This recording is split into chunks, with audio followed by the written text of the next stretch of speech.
नमस्कार। आपका अखबार के यूट्यूब चैनल पर आपका स्वागत है। मैं हूं प्रदीप सिंह। कर्नाटक और राजस्थान दोनों राज्यों की राजनीति में बड़ा बदलाव आ रहा है, लेकिन मज़े की बात यह है कि दोनों राज्यों की राजनीति में पक्ष विपक्ष के नज़रिए से तो बदलाव आ ही रहा है। भारतीय जनता पार्टी के खेमे में भी बदलाव नज़र आ रहा है। वहाँ के अंदरूनी समीकरण जो है वो नया आकार ले रहे हैं। पहले बात करते हैं राजस्थान की। राजस्थान में अशोक गहलोत जो कुछ कर रहे हैं, जो कुछ करौली में हुआ है, जिस तरह से हिंदुओं की दुकानें लूटी गई, जलाई गई, उसके बाद उनको वहाँ से भागने पर मजबूर होना पड़ा। उसके अलावा दूसरे राजस्थान के दूसरे हिस्सों में जो कुछ हो रहा है, राजस्थान की गहलोत सरकार जिस तरह के कदम उठा रही है कि धार्मिक अवसरों पर जो है न जुलूस निकलेगा, न कोई अपना झंडा लगा सकता है, धार्मिक झंडा। इन सब को देखते हुए राजस्थान में ऐसा नज़र आ रहा है कि अशोक गहलोत ने तय कर लिया है, कसम खा लिया है कि भारतीय जनता पार्टी को गाजे बाजे के साथ 2023 के विधानसभा चुनाव में वापस लेकर आएंगे। क्योंकि ये जिस दिशा में उनकी सरकार जा रही है उसका नतीजा एक ही हो सकता है, भाजपा की वापसी और बड़े पैमाने पर वापसी। जब वापसी की बात कर रहा हूँ मैं, तो छोटी मोटी जीत नहीं होगी। और अशोक गहलोत की समस्या ये है कि वो दो मोर्चों पर लड़ रहे हैं। एक तरफ वो बीजेपी से लड़ रहे हैं, दूसरी तरफ अपने पार्टी के अंदर सचिन पायलट से लड़ रहे हैं। और उनके लिए एक तीसरा मोर्चा भी है, हालांकि लड़ाई नहीं है, लेकिन बराबर उनकी नज़र, उनकी चिंता का कारण है पार्टी का आला कमान कि क्या फैसला करेगा। अशोक गहलोत की स्थिति अभी कमलनाथ जैसी नहीं हुई है। कमलनाथ ने मध्य प्रदेश इकाई से अपने को मुख्यमंत्री पद का उम्मीदवार घोषित करवा दिया है, पार्टी हाईकमान की मर्जी के बिना, जानकारी के बिना। लेकिन अशोक गहलोत को मालूम है कि उनकी ऐसी स्थिति नहीं है। जिस दिन ऐसा उन्होंने करने की सोचा, उनका मुख्यमंत्री पद जो है वो जा सकता है। तो वो जो कर रहे हैं उससे तो बीजेपी को फ़ायदा हो रहा है, ये बात सबको नज़र आ रही है। कांग्रेस का भारी नुकसान वो कर चुके हैं। जो काम पंजाब में कांग्रेस पार्टी ने किया था वो अशोक गहलोत ने अकेले राजस्थान में कर दिया है कांग्रेस पार्टी के लिए। उसका लौट कर आना मुश्किल है, वहाँ कोई तीसरी पार्टी है नहीं। सीधे मुकाबले में भारतीय जनता पार्टी है, मुख्य विपक्षी दल भी है, और सत्ता राजस्थान में वैसे भी बार बार बदलती रही है। एक बार एक पार्टी आती है, दूसरी बार दूसरी पार्टी। तो इस बार नंबर वैसे भी उस परंपरा के मुताबिक भी भाजपा का है। लेकिन भाजपा के अंदर एक बड़ा जो है दिलचस्प बदलाव हो रहा है, जिसकी उम्मीद नहीं थी। उसकी वजह से खुशी और गम दोनों का माहौल है।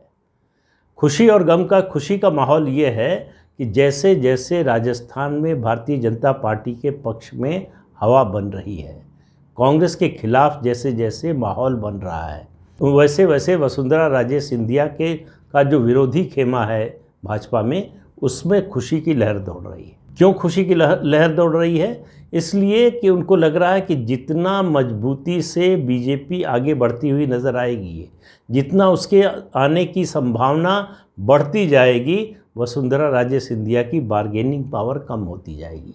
इसका ये मतलब मैं नहीं कह रहा हूँ कि वसुंधरा राजे सिंधिया को पार्टी मुख्यमंत्री पद का उम्मीदवार घोषित नहीं करेगी। करेगी या नहीं करेगी ये मुझे नहीं मालूम। करेगी इसकी ज़्यादा संभावना है, लेकिन अगर ऐसा होता है तब भी वसुंधरा राजे सिंधिया बार्गेन करने की स्थिति में नहीं होंगी, अपनी शर्तें मनवाने की स्थिति में नहीं होंगी। उनको सबको साथ लेकर चलना पड़ेगा और पार्टी आला कमान जैसा कहेगा वैसा करना पड़ेगा। इससे पहले जो उनका रवैया था, मुख्यमंत्री बनी तब भी और विपक्ष में रही तब भी, वो नहीं चलने वाला है। तो ये जैसे जैसे उनकी बार्गेनिंग पावर घटेगी, पार्टी के अंदर झगड़े की संभावना और कम होती जाएगी, आपसी गुटबाजी जो है कम होती जाएगी। क्योंकि जब तक दूसरा पक्ष मजबूत नहीं होता है तब तक लड़ाई जो है बराबर की होती नहीं है। तो वसुंधरा राजे के खेमे में इसी बात को लेकर मायूसी है, चिंता है, बेचैनी है कि ये जो परिस्थिति बन रही है, उसमें अगर ये लगा कि भाजपा की जीत सुनिश्चित है तो इससे कोई फ़र्क नहीं पड़ेगा कि पार्टी किसी को मुख्यमंत्री पद के उम्मीदवार के रूप में पेश करती है या नहीं करती है। अगर पेश नहीं करने पर भी पार्टी जीतने की स्थिति में है, ऐसा आकलन पार्टी का बनता है, तो निश्चित रूप से जो गुट वसुंधरा राजे को नहीं चाहता, और मैं केवल स्टेट यूनिट की बात नहीं कर रहा हूँ, राष्ट्रीय स्तर पर भी ऐसे लोगों की कमी नहीं है, नेताओं की, जो नहीं चाहते कि वसुंधरा राजे सिंधिया को एक और मौका दिया जाना चाहिए। और जो मौका देना भी चाहते हैं उनके सामने भी ये समस्या होगी, वो दबाव की समस्या नहीं होगी। उनके सामने ये चिंता नहीं होगी कि अगर वसुंधरा राजे सिंधिया को मुख्यमंत्री पद का उम्मीदवार नहीं बनाया और उन्होंने बगावत कर दी तो पार्टी के लिए मुश्किल हो जाएगी। तो ये सारे दबावों से पार्टी हाईकमान मुक्त हो जाएगा। तो राजस्थान की भाजपा इकाई में ये जो बदलाव आया है, ये आने वाले दिनों में ये समीकरण और एक तरफा होता जाएगा, ऐसा अभी कम से कम आज की जो परिस्थिति है उसमें दिखाई दे रहा है। तो वसुंधरा राजे सिंधिया के सामने इस समय एक ही रास्ता है कि वो अपने मतभेद भुलाकर, अपनी हट छोड़कर जो पार्टी हाईकमान तय करता है उसको स्वीकार कर लें और उम्मीद करें कि उनको मुख्यमंत्री पद का उम्मीदवार बनाया जाएगा। नहीं बनाया जाता है तब भी बगावत करने से उनको कोई फ़ायदा नहीं होने वाला है, ये उनको अब धीरे धीरे समझ में आ रहा होगा। इसलिए राजस्थान में बीजेपी की समस्या जो थी वो उसको अशोक गहलोत ने हल कर दिया।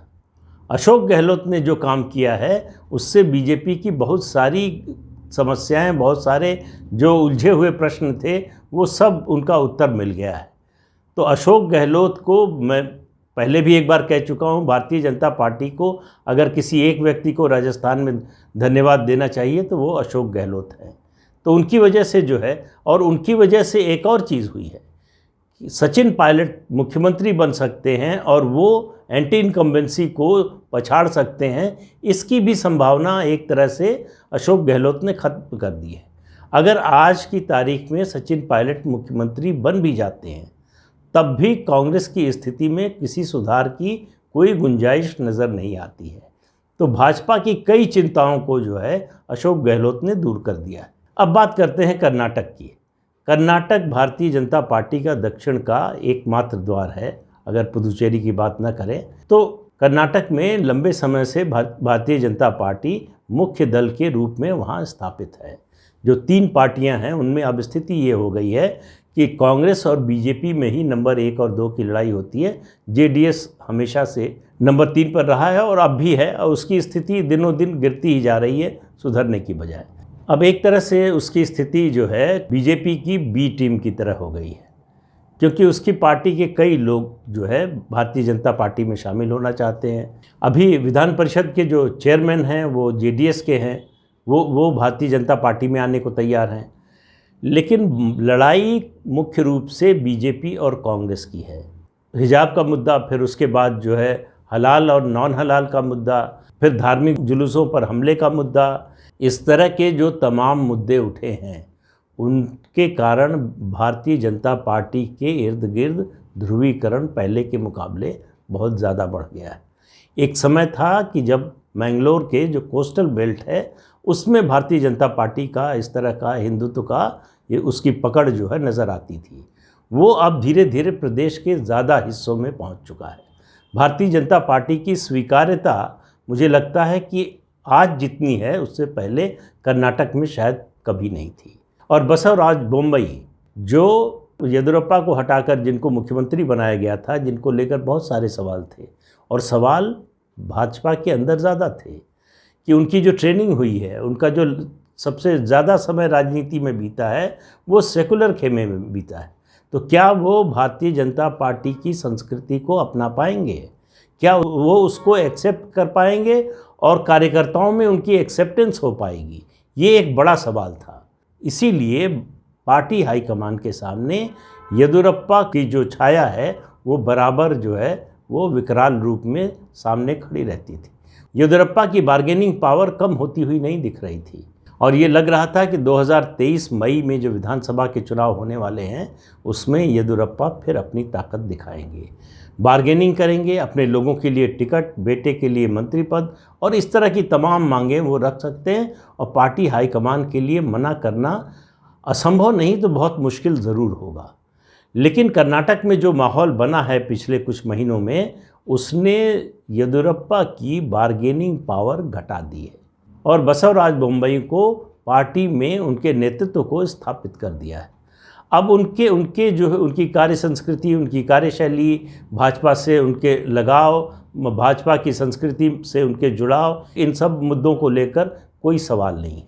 सारे सवाल खत्म हो गए। इन 2 राज्यों में भारतीय जनता पार्टी के हाईकमान के सामने जो समस्या थी उसको जनभावना ने हल कर दिया है। समस्याओं का हल अपने आप सहज रूप से आ गया है। इसके लिए पार्टी को, पार्टी हाईकमान को या फिर किसी और नेता को प्रयास नहीं करना पड़ा। तो राजस्थान में वसुंधरा राजे और कर्नाटक में येदियुरप्पा, दोनों की जो बार्गेनिंग पावर थी वो एकदम से घट गई है। अब इन दोनों के सामने और कोई रास्ता नहीं है सिवाय इसके कि पार्टी जिस तरह से उनको समायोजित करे, जो सम्मान दे, उसको लेकर वो संतुष्ट हो जाए। वो बगावत करने या ज़्यादा मांग करने की स्थिति में अब नहीं रह गए। तो कर्नाटक में जो स्थिति बन रही है, मुझे कोई आश्चर्य नहीं होगा कि अगर कर्नाटक में गुजरात और हिमाचल प्रदेश के साथ विधानसभा चुनाव हो जाए। हालांकि ये जो मोदी और अमित शाह की भाजपा है, इसमें सत्ता एक दिन भी पहले छोड़ना वो अच्छा नहीं माना जाता, उसकी ज़रूरत नहीं समझी जाती। तो पहले चुनाव हो जाएगा 6 महीने पहले, 5 महीने पहले, ऐसी उम्मीद कम है जो अभी तक का ट्रैक रिकॉर्ड है उसको देखते हुए। लेकिन अगर साथ में हो जाएं तो आश्चर्य नहीं होना चाहिए, क्योंकि बहुत लंबा गैप नहीं है। 5 महीने बाद ही अप्रैल मई में चुनाव होना है, दिसंबर में इन दोनों राज्यों में होना है। तो प्रैक्टिकली कहिए 3-4 महीने बाद जो है वहाँ भी चुनाव होना है कर्नाटक में। तो इसलिए अगर ये तीनों राज्यों का एक साथ चुनाव हो जाए विधानसभा का, तो इसमें कोई आश्चर्य नहीं होना चाहिए। इस समय कर्नाटक में जो स्थिति है वो भारतीय जनता पार्टी के लिए बहुत ही अनुकूल स्थिति है। कांग्रेस अंदरूनी लड़ाइयों से, झगड़ों से त्रस्त है, उसमें अभी गुटबाजी अपने चरम पर है। ऐसे में भारतीय जनता पार्टी के लिए हर तरह से विन विन सिचुएशन है। अगर वो पहले चुनाव कराने का फैसला करती है और दिसंबर में गुजरात और हिमाचल प्रदेश के साथ, तो उसकी जीत की संभावना बढ़ जाती है। इसका ये मतलब नहीं है कि अगर मई में चुनाव होगा तो जीत की संभावना कम हो जाएगी। लेकिन राजनीति में कुछ पता नहीं होता कि कब क्या, कौन सी घटना कौन सी करवट ले ले। इसलिए अभी जो है माहौल अनुकूल है, उसका फ़ायदा उठाना चाहिए, ऐसा मुझे लगता है। भाजपा क्या तय करेगी, पार्टी हाईकमान का क्या अनुमान, आकलन है कर्नाटक की परिस्थिति के बारे में, वो अभी जो स्थिति है उससे और बेहतर होने की अगर उम्मीद होगी मई तक, तो निश्चित रूप से चुनाव अपने समय पर होंगे। लेकिन अगर लगेगा कि ये तीनों चुनाव साथ कराने से फ़ायदा है, तो निश्चित रूप से साथ कराए जा सकते हैं। तो इस अंक में इतना ही। अगले अंक में फिर मिलेंगे किसी नए मुद्दे के साथ। तब तक के लिए इजाज़त दीजिए। नमस्कार।